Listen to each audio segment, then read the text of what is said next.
Okay, it's finally here, and we're looking at $80. Oh, no, wait. That's just for part of the game. Hello, my friends, and welcome back to the channel. As always, I am Jonathan, your host here at QuickBird Gaming, and I appreciate you tuning in for another episode of QuickBird News, where we talk about all the gaming news of the week that's fit to cover, and it has been a massively busy week. So much is going on right now. It's hard to even get to all the stories, but I'm going to try and cover what I thought were the most important high-profile things going on this week. Obviously, the big thing that's happened is the release, at least the pre-order release, of Grand Theft Auto 6 and the pricing and all the details that we now know about that game. That's been the big story, especially later in the week. Earlier this week, the Valve Steam machine got its price and it is now available for order as well. And we've had confirmation of some layoffs that were rumors up until this week and a few other stories. Like I said, a lot happened and I didn't even know what all to cover. This video is covering the week of the 21st to the 27th of June. And as always, every story that I do discuss is time-stamped in the description box down below. So feel free to scroll down there and look at the stories that I'm talking about. And if you want to jump ahead to one, that's fine too. And I think even with all the kind of the up and down, the real chaos going on in the industry, I have a couple of what I consider to be good news stories at the end of the video. So, and then you can check those out, like I said, with the timestamp. Before we talk about anything else, though, we obviously got to talk about what's going on with GTA 6, the pricing that's been put out, and what details we know so far. So let's get into it. All right, I'm just going to start with this, although I think a lot of people already know this information. This IGN article from Thursday the 25th, GTA 6 price is finally confirmed, features a single-player experience at launch. Rockstar said GTA 6 costs $80 across PS5 and Xbox Series X and S. The Ultimate Edition, meanwhile, is $20 more, priced at $100. No word on a new version of GTA Online. So that's kind of the official word on the pricing point, that GTA 6 is now going to be an $80 game. A lot of people were expecting this. They were waiting for this to happen, and they thought that it would take something like GTA 6 to bump it up. I know that it just inside Nintendo's own sphere of influence, some of their games are $80, but that really doesn't affect the wider gaming world. Microsoft tried it. The Xbox tried it with Outer Worlds 2 last year. They tried to go to $80. They had to walk it back. So now this will be the first major kind of widely distributed game that's going to be doing this. And I talked about this in a QuickBird Unscripted a couple days ago, which I will link down below if you want to listen to my thought, just kind of my random thoughts on this. Not so much what it means for GTA 6, because GTA 6, they're going to sell a bajillion copies regardless, but for the wider industry. And I think that I think the AAA developers are going to take the wrong lesson away from this. They're going to think, if Rockstar did it, why can't we do it? It's going to be the whole Tony Stark built this in a cave with a box of scraps, and the rest of the AAA developers need to look at their bosses and go, we're not Tony Stark, because I don't think any other game is going to have the draw to do that. But that's neither here nor there. You can check out that video. Anyway, so that's what's going on here. This is going to be $80 or $100 if you get the Ultimate Edition. Well, there's also this catch too. I'm going to flip to this Insider Gaming article from Wednesday, the 24th. GTA 6 locks 5 single-player stores behind their price tag. Okay, it is okay. They talked about the differences there. The differences in price. Detailing the content in the Ultimate Edition, Rockstar revealed that 5 stores in single player are locked exclusively for owners of the higher tier edition. Okay, and then they say here are the 5 stores: a mod shop, 2 mod shops for your vehicles, a tattoo shop, a clothing store, and hair salon. So it's cosmetic type stuff.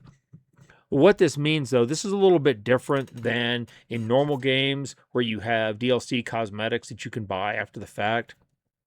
This means that, and those are, only show up in a menu or on the Steam store or PlayStation store, whatever. In this case, if you have the $80 version, you try to walk into these stores, you're not going to be able to. You're going to be locked out. So it's going to be right there in your face that you didn't buy the $100 edition. And I I have two minds on this. On the one hand, in a business sense, I understand it. I do understand where Take-Two and Rockstar are coming from. They're going to put this in there with the FOMO, the fear of missing out. They're going to have that temptation there. And for them, and also the fact that people are going to rationalize it by saying, well, I'm in for $80. What's 20 more to get the full experience? So for Rockstar and Take-Two, it's just adding more money onto the pile. From an ethical stance, I think it's kind of filthy. It feels like this was content that was already made for the game, and they cut it and held it back, like a lot of games do, to make something they can charge extra for. And for a game that's already probably going to sell tens, if not hundreds of millions of copies, that feels greedy and dirty. Now, there are unconfirmed rumors going around right now, as of the making of this video, which is Saturday evening on the 27th, that this game sold 39 million copies of pre-orders in its first day, which is staggering if true. But from everything I could see, I could not find an official statement from Rockstar, from Take-Two, or any official sales numbers released from PlayStation or Xbox. It just right now, right this second, it appears to just be internet rumor. So take that with a grain of salt. I mean, if it's correct, my prediction was way off. I said this game would sell 25 million in its first month. But I'm going to wait and see, and I recommend you do too, what the official numbers are when they're released. Now, if that's true, that means that Rockstar made about $3 billion in revenue in day one, which would have completely obliterated the reported development cost of the game, which was supposed to be around $2 billion, between $1 and $2 billion. All TBD. We're going to have to watch more. And like I said, I'm not going to put a lot of faith in internet shenanigans until we get some official numbers released. So we'll just have to wait and see. But they're doing everything they can to squeeze money out of people with this, not surprisingly. And also not surprisingly, people are going to pay it. I mean, this is one of those franchises that is going to this was always going to be a huge seller because of the franchise history. And, it's kind of like hyperactive brand loyalty. People love the last one, and they're going to buy this one regardless. And they could have charged 100 and 150 for the same two versions and probably sold the same number of copies. So that's just the reality of it. In addition to the idea of some of the material being paywalled behind the Ultimate Edition, this also created a little stir. This comes from Thursday the 25th from IGN. Grand Theft Auto 6 physical copies won't include a disc, will just be a code in a box. This morning, Rockstar announced, we'll begin pre-orders. Alongside a digital pre-order, fans will be able to buy GTA 6 in a box, though no discs will be included, which basically means that all you're going to get is a code in the box. And from what I read, I don't think it says in this article. No, it doesn't say in this article, but from what I read, the box doesn't include any kind of swag either. Physical edition, no map, no nothing else. Even for an ultimate, I don't know if they're distinguishing Ultimate Edition, physical, and whatnot. So this has been a rather big disappointment to a lot of people who only like to collect physical media. I know it's a dwindling segment of the gaming population, but it is still significant. And I don't, some people have said, well, the idea is that they didn't want to give it out too early because then people would hack it and leak it. And I don't put a whole lot of credence in that, because if that was Rockstar's concern, the obvious solution to that is we will ship these. These will not leave our warehouse until November 18th. If you want to play it on release date, you buy digital. If you want the security of having a physical copy, you wait a few days to get it. And then it wouldn't matter because it would be out there. And there would be people who'd still say they would want to have the physical copy because they want to have it. So that's really not an issue. The issue is Rockstar just didn't want to do it. And you can assign whatever reason for that refusal. It could be nefarious. It can be, simplicity. In other words, not wanting to diversify their production line for cost reasons. You can assign whatever reason you want to. But there were ways around this, and they didn't want to do it. And that's plain and simple. Now, there's also was a rumor, obviously, with this game, rumors are going to run rampant that they weren't planning on releasing a physical copy. Well, this Eurogamer article from today on the 27th, Saturday the 27th, says they have no plans for a post-launch physical release, not at launch and not months later. Okay, a new report has cast doubt on the physical version would follow the digital release later this year. Earlier this week, the same insider who in February claimed GTA 6 wouldn't launch without a physical version said a proper physical edition with disc will launch in December. According to Hollywood Reporter, a source with knowledge of the release plans, this isn't true. And they said on Thursday, an email accidentally provided more false hope for GTA 6. The email, a response to a ticket filed to Rockstar support asking for a disc-based version, said you will be able to acquire a physical copy during the following months. Now, I saw that email, and if I can find it, I'll flash it up here on the screen, a screenshot of it. It did not say a physical disc. It just says a physical copy, which you could interpret that as the code. It said this, the outlet insists, is being interpreted as evidence is being misinterpreted as evidence of a physical release, and Eurogamer has reached out to Rockstar. So, obviously, just in the first 48 hours or 72 hours since the pre-orders have gone live, we've had rumors of sales, we've had rumors of physical release, rumors of physical releases being canceled, on and on and on. This is only going to continue until the game actually releases in November 19th. And I would just encourage people to not put a lot of stock. As you're reading these things, you can be interested in them, but don't put a lot of stock in them unless they're coming directly from Rockstar or Take-Two themselves, or in the case of sales, Xbox and PlayStation reporting their own sales. Don't put a lot of stock in these rumors because a lot of things are going to gain traction that are going to turn out to not be true. And just kind of sit back. If you're interested in this game or you're really hyped for it, just kind of sit back and wait and see what happens, because a lot of the stuff that starts getting churned up is going to turn out to not be true. All right. So I think this is what we're in for the next, what is it now? 4 months, 5 months? No, not quite 5 months from now. It's going to be a wild ride. Hey, you know what else is a wild ride? Subscribing to the channel. It only takes one click and it helps me out a whole bunch. I thank you in advance for doing so. Anyway, back to the news. I could talk about Grand Theft Auto 6 till we're blue in the face here, and I suspect every week between now and release, there's going to be more information, more rumors and stuff. So I'm going to leave it for now and move on to some other stories of the week. And I think the next important one is to talk about the fact that the Steam machine actually got its price released.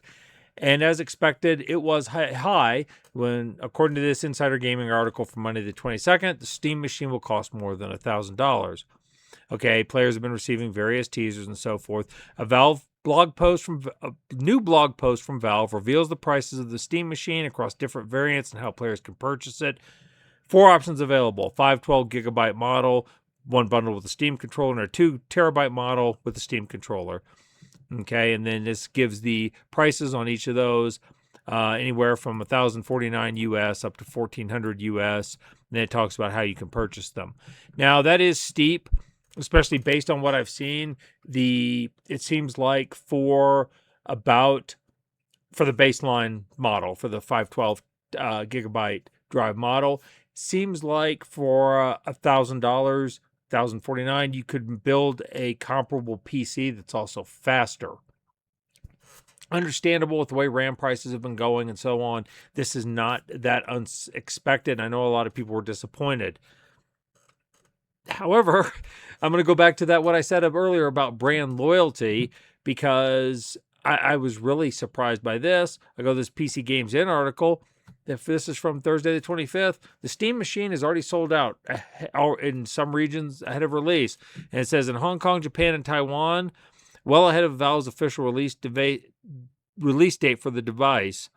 They're basically doing a lottery pre-sale for North America and I think for Europe, basically where everybody who's interested puts their name in, and they'll draw their names out of the hat for the number of products they're going to have available, and that's who they'll sell them. They didn't do that in the Far East there. They said, meaning pre-orders could immediately be snapped up by speedy shoppers, and they're already sold out. And I have seen reports that they're out there going on eBay for more than their release price before people even have them in their hands. Steam has a good reputation just as a platform. And, there are people who don't necessarily like everything they do. I don't like everything they do. In general, though, they have a good reputation. and I think people are willing to give this device a chance. Even though I think it's roughly comparable to a normal PS5 in terms of processing power as opposed to a Pro, at least, again, the baseline model. I don't know that for sure, so don't come for me. That's just kind of what I've read. I haven't done a side-by-side comparison myself. I did find this interesting, however, though, and this next story seems very on brand for Valve. In this GameSpot article, and this is from Wednesday the 24th, they releases the Steam OS, so anybody can make a Steam machine now. After announcing the release date for the machine earlier this week, Valve confirmed that the latest version of its Linux-based operating system, Steam OS, will be the first available for download in all hardware configurations, letting you turn your existing desktop into your own Steam machine. Now, I know this is probably only going to appeal to kind of the ultra geeky, the people who really like doing this kind of thing, to either just because they want to see if they can do it, or, the kind of people who end up trying to play Doom on the LED display on the refrigerator. They'll say, oh, I want to see if I can turn my PC into a Steam machine. Or people who maybe want to get away from Windows-based PC gaming and run it via Steam's native OS. So again, this is just, to me, this is like I said, is very on brand for Steam. They're just putting the tools out there to let people do what they want. And there you go. So right now, I know people were saying that a lot of people were saying that the Steam machine was going to be a failure because because of the price, they would not get a lot of draw on people. But you can see in places it's already sold out because, again, I do think brand loyalty has a lot to do with it. And I think some people are just curious to see how it's going to run. So for now, it doesn't appear to have been a failure. And we will see what develops. Well, we talked about this last week, and we knew it was coming, and now it's been confirmed. This Video Game Chronicle article from Friday the 26th, Bungie layoffs revealed to have affected nearly 300 jobs at the Destiny 2 maker. Interesting that they say Destiny 2 and not Marathon here. Sony said this week it had cut nearly the entire Destiny 2 development team. Logically makes sense considering that they have outright said they're not going to develop any more content for it. But let's put an asterisk on that 300 as we get down here and we get into it. Sony said, confirmed significant cuts at the studio, most of the Destiny team, some Marathon team members. As spotted by GameFile, the scale of the cuts has been revealed. A warn notice issued by Sony to Washington State, where Bungie is based, lists the impacted workers at 292 effective next month. Okay, so that's the 300. It's worth noting that since the figure is strictly related to Bungie Sony jobs in Washington, it won't account for anywhere else, so the true impact of the layoffs could be higher. And the rest of this article details Bungie's acquisition by Sony and the history of that. So this is where we are. They've stopped supporting Destiny. It's not going any further, and they're still trying to actively develop Marathon. But that's where Marathon is. We're peaking 10,000 players. It has a concurrent, which maybe is 100,000 total players, maybe 75. I don't know. They had their free-to-play week and their season 2. They got back up as high as 41, but before that, they were hitting 11, 10, 12,000 players. And they're kind of right back to that. Zero retention from season 2 and the free-to-play week. It just hasn't kept people engaged. And if I looked over at Destiny 2, I could see there's still about 100,000 people on Steam playing that. And remember, PC was not the primary platform for Destiny 2. It was console. So it's doing even better, but there will be no further content. I've even seen people saying that getting bugs solved has become an issue because nobody at the company is working on it. So that's going to tail off as well. And from what I understand, Bungie's got nothing in the pipeline. Now, I know that's just a rumor. And based on what I just said about GTA 6, we should be wary of rumors. But that rumor's also been out there now for a while. And neither Bungie nor Sony has come out to categorically state they are working on something. They've been very coy about it, and I'm just sitting here thinking you're going to keep 500 developers, if the 300 was accurate, because they employed about 800 people, on staff for 2 or 3 more years with nothing to show for it. That's a lot of money rolling out. Now, they did have this little other news article, which was this item, which was attached to it. Bungie developers reportedly pitched a Destiny dating sim, but leadership rejected it. This comes to us from IGN from the 23rd. And Bungie developers were apparently passionate about a Destiny dating simulator. Former Bungie community member Liana Rupert dropped this piece of trivia. Fun fact, the team made one, but leadership gave a very hard no and felt nobody wanted romance or silliness.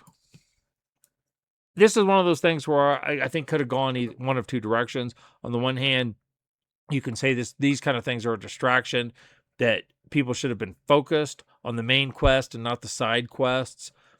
They might have been able to produce better content for Destiny and keep it more relevant, or even on Marathon.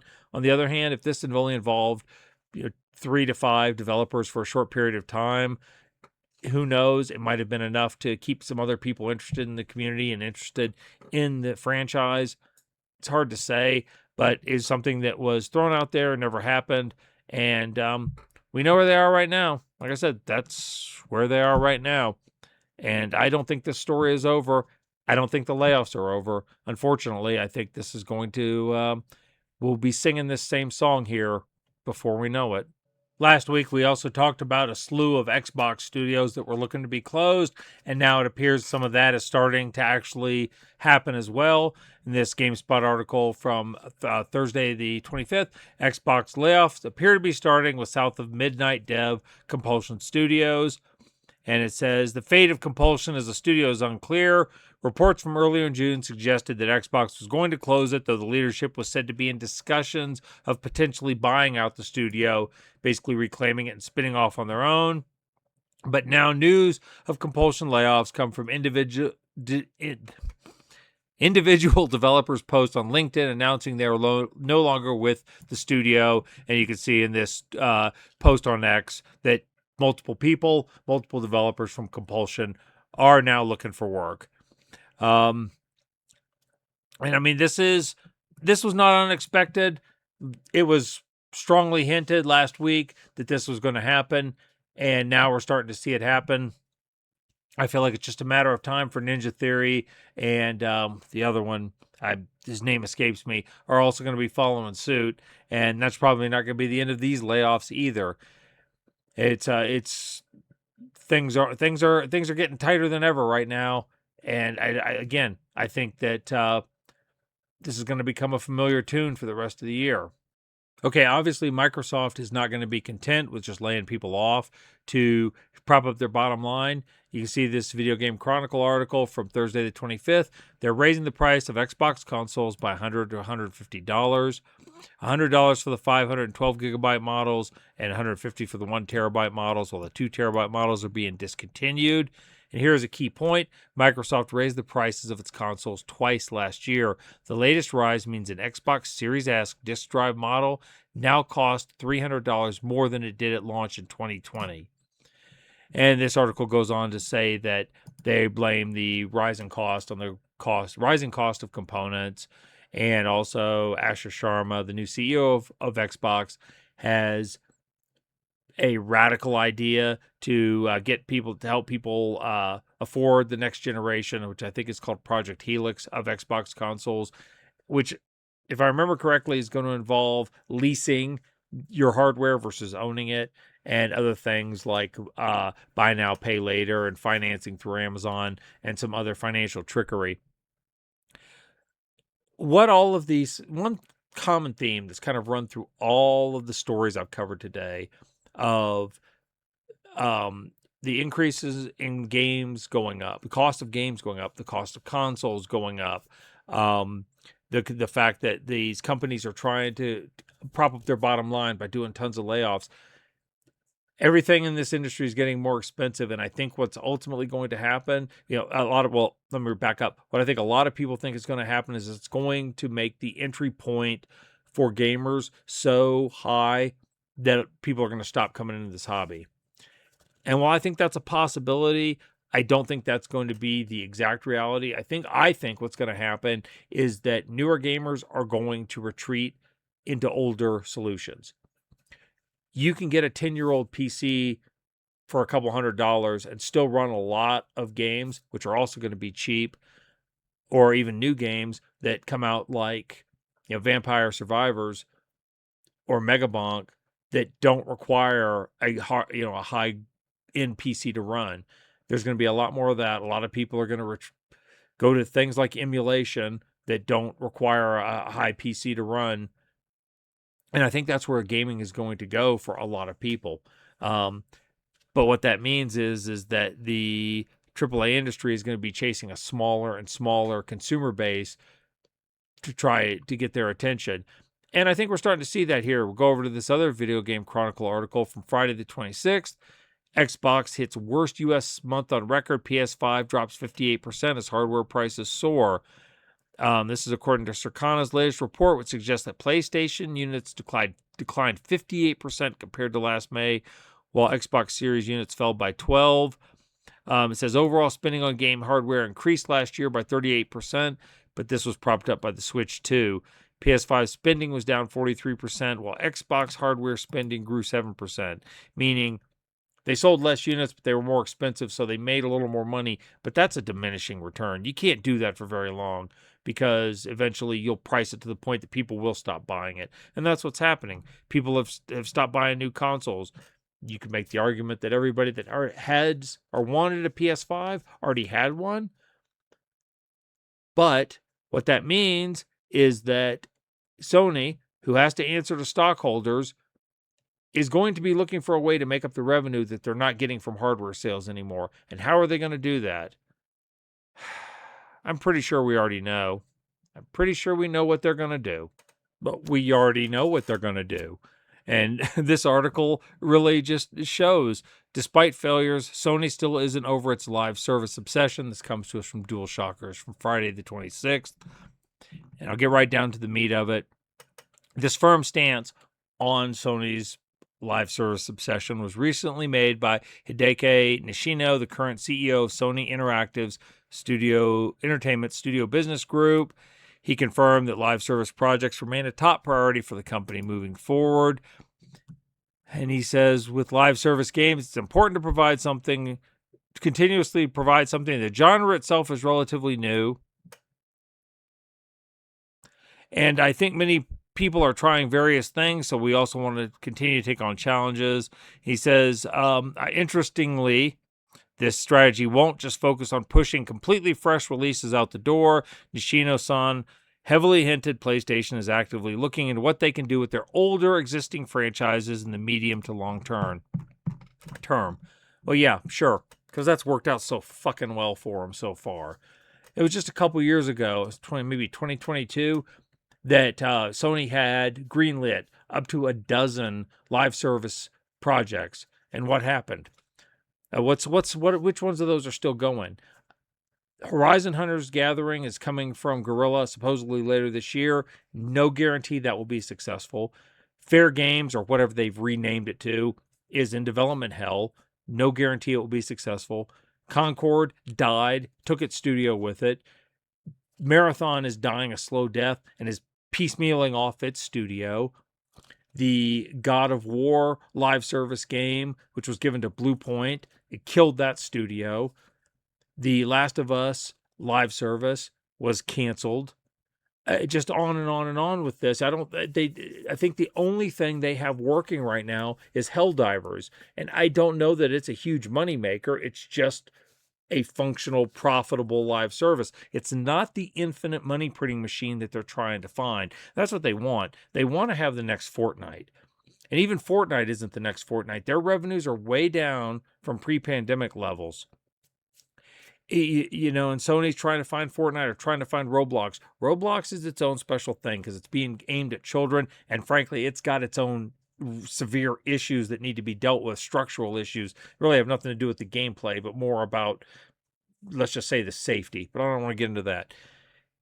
Fortnite is not as profitable as it used to be. Yeah, I think Battlefield has lost most of its players. Every Call of Duty seems to have less and less. It sells a ton, but then it tails off. Marvel Rivals, player count's down. Arc Raiders, the player count's down. All across the board, live services are not getting as much engagement or making as much money. Yeah, they may make money, but it's less than they were 5 to 10 years ago.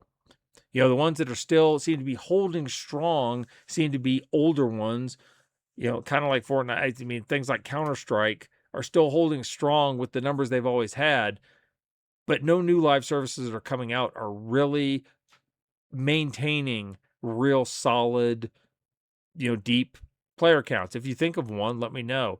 But Sony's obsessed with this.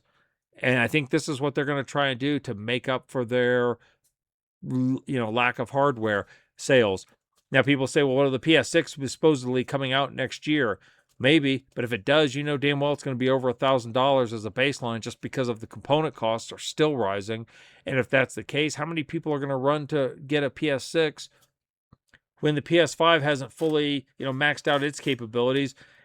And there's no guarantee the PS6, you know, is going to have that many more games coming out for it. PS5 generation of games has been relatively crappy compared to, say, the PS4. So, I mean, Sony, I don't know who's making decisions over there, but they need to be fired. Okay, I said I was going to end this video with a couple of good news stories, so let's go ahead and get to those now. I'm going to start with this Game Rant article from Thursday, the 25th. Marvel's Wolverine developer addresses physical disc concerns. Insomniac Games is answering fans concerned that Marvel's Wolverine could ship a physical edition without an actual disc, something GTA 6 is poised to do at launch.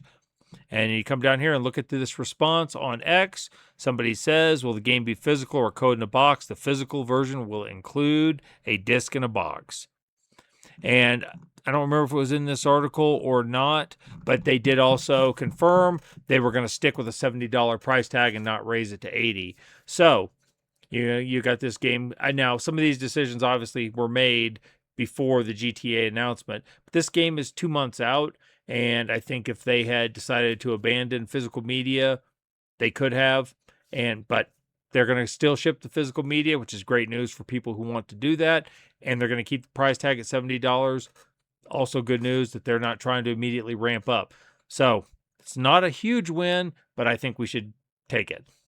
Good news story 2 comes to us via this PC Gamer article from Tuesday the 23rd. Fan revolt forces RPG studio to kill its new launcher just 19 hours after release. And essentially what happened is the company Owlcat has completely removed a controversial new launcher from Warhammer 40k Trader. Introduced yesterday, the Owlcat launcher was intended to be a pre-game space for collating news and updates about Owlcat's various games. Okay, though Owlcat said it had taken pains to make it as unobtrusive as possible, players hated it. The Rogue Trader subreddit and Steam forum were immediately completely washed with complaints, and then they go through the complaints. Today, that being the 23rd, it seems that the solution Owlcat settled on was to obliterate the launcher entirely. We are rolling back the launcher, reads the title of the new announcement. The game will revert to the previous patch, so they got rid of it. The reason I say this is a good news story, aside from the fact that people who are playing this game obviously don't have to deal with this kind of bulk, clunky interface impediment anymore. This is a good example of why you should make your voices heard as a player. This is why you should give feedback to a company, and you should tell them what you think and let them know what you think. Doesn't mean you have to go on and attack. Doesn't mean you have to curse them out. It doesn't mean you have to question, the parentage of the owners. Because that kind of stuff tends to, it may feel good in the moment, but it's not going to get your message across. But give detailed, pointed feedback and encourage other people to join in with you. You can affect change. You can make things better. You get enough people together, you can coerce these developers and these publishers to give you the product you want. You just got to do it. Ultimately, that includes voting with your wallet. And this is just a good example of how the feedback basically drove the developer to roll back the change. And it may not have been as they said, they tried to make it unobtrusive. It didn't require a sign up and so on. But it was enough that the players didn't like it. So don't stop giving feedback. Let the developers know what you think and walk away. Take your money with you if they won't listen to you. That's the only power we have, so make sure you use it. Okay, I'm going to close with this article from Insider Gaming from Friday the 26th. this is a follow-up to a story from last week, and it makes me smile because I love to see the success of the small studios. Meccha Chameleon surpasses 10 million copies sold. If you're unfamiliar with this game, it's a multiplayer game where basically it's kind of a hide and seek, where the idea is somebody goes into a scene and basically paints himself into it to avoid being found, and other people have to look for him. I think that's the basic thrust of it. But this game was at 5 million copies last week. It sold another 5 million copies this week. Now, granted, I think it's only $5.99 on Steam, so it's not an expensive game, but clearly it's gone viral, and it has been, I mean, even 10 million copies at any price of a game is great for the developers of the studio. If I remember correctly, it's two dudes who did this, two developers who who put this game out. So, great news for them. And if it sounds like something interesting to you, make sure you check it out.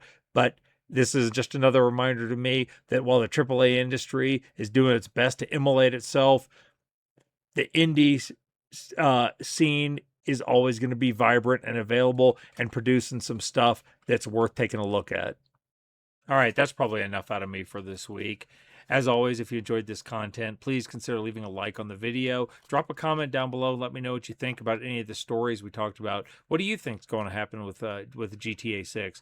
Do you think the pricing is okay as is? Do you think that's the $80 and $100 variants is good or bad? Let me know what you think.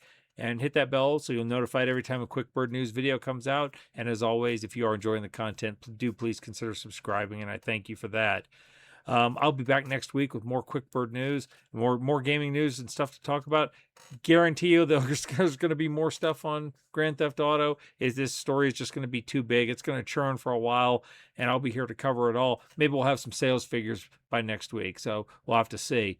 Anyway, I will see you next week then. Thank you for tuning in. Y'all go out there, live your best lives, and y'all stay gaming.